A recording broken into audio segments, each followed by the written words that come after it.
നമ്മൾ ചർച്ച ചെയ്തവന് ഉലൂഹിയത്താണ്. പ്രധാനമായി മനസ്സിലാക്കേണ്ട കാര്യം, എത്ര നല്ല മൃഗമാണെങ്കിലും മനസ്സ് നന്നായിട്ടില്ലെങ്കിൽ, നമ്മൾ തഖ്വ ഇല്ല എങ്കിൽ, നന്നാവാൻ തയ്യാറല്ല എങ്കിൽ അതുകൊണ്ട് യാതൊരു കാര്യമില്ല. എല്ലാ ഇബാദത്തോടും അങ്ങനെ തന്നെയാണ്. അത് വെറും ചടങ്ങ് ഇസ്ലാമിലില്ല. ഇസ്ലാമിൽ മനസ്സുകൊണ്ടാണ് കർമ്മങ്ങൾ ചെയ്യേണ്ടത്, വെറും ശരീരം കൊണ്ട് മാത്രമല്ല. മനസ്സാന്നിധ്യത്തിലുണ്ടാവും. അതുകൊണ്ട് എന്തെങ്കിലൊക്കെ പണക്കമോ അല്ലെങ്കിൽ ബന്ധുവിച്ഛേദനങ്ങളോ ഒക്കെ ഉണ്ടെങ്കിൽ അതൊക്കെ പൊരുത്തപ്പെടിക്കുക, റബ്ബിനോട് വല്ല തെറ്റുകൾ തൗബ ചെയ്യുക, കൃത്യമായി നമസ്കരിക്കുക, ഹലാൽ ഹറാമുകളെ സൂക്ഷിക്കുക, ഹക്കിടപാടുകളെ സൂക്ഷിക്കുക. അങ്ങനെ ഒരു ഈമാനോട് കൂടിയാണ് ഈ ദിവസങ്ങൾ നമ്മൾ ഒരുങ്ങണം. ബലിക്ക് വേണ്ടിയിട്ട് മനസ്സുകൊണ്ട് നമ്മൾ ഒരുങ്ങണം. എന്നിട്ട് ആ ബലിയിലേക്ക് പോകണം. അങ്ങനെ ബലിയെടുക്കണം. അത് ആരെങ്കിലും കഴിവുണ്ടായിട്ട് ഷെയറെങ്കിലും ചേരാതിരിക്കുന്നെങ്കിൽ അവർ ഈദ്ഗാഹിലേക്ക് പോകേണ്ട ആവശ്യമില്ല. അവർക്ക് പെരുന്നാളില്ല. അതുകൊണ്ട് എങ്ങനെയെങ്കിലും ഒരു ഷെയറെങ്കിലും കഴിവുള്ള ആളുകൾ ചേരണം. അതുപോലെ തന്നെ ഷെയർ ചേർന്നൊരു കുടിയിൽ കുത്തിരുന്നൊരു ഇറച്ചി കാത്തിരിക്കലും ഒലീഹത്താവില്ല.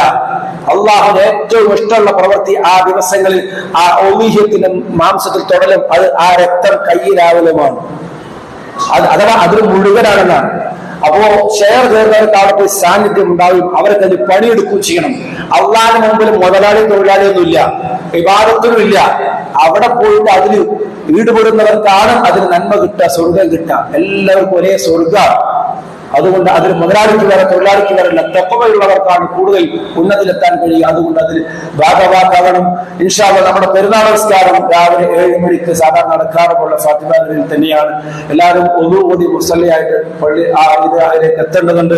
അല്ലാഹു സുബ്ഹാനഹു വ തആല ഈ ഈദ് അവൻ ഇഷ്ടപ്പെടുന്ന ആഘോഷമായി ഇബാദത്തായി നമുക്ക് അനുഷ്ഠിക്കാൻ അല്ലാഹു തൗഫീഖ് നൽകുമാറാകട്ടെ.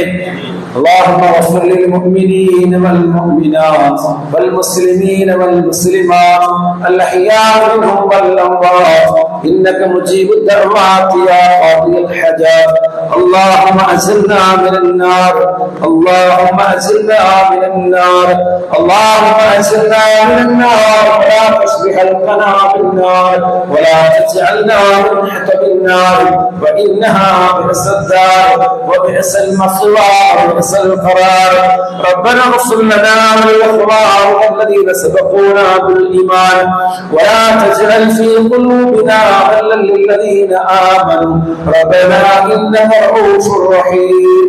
وصلى الله وسلم على محمد وآله والحمد لله.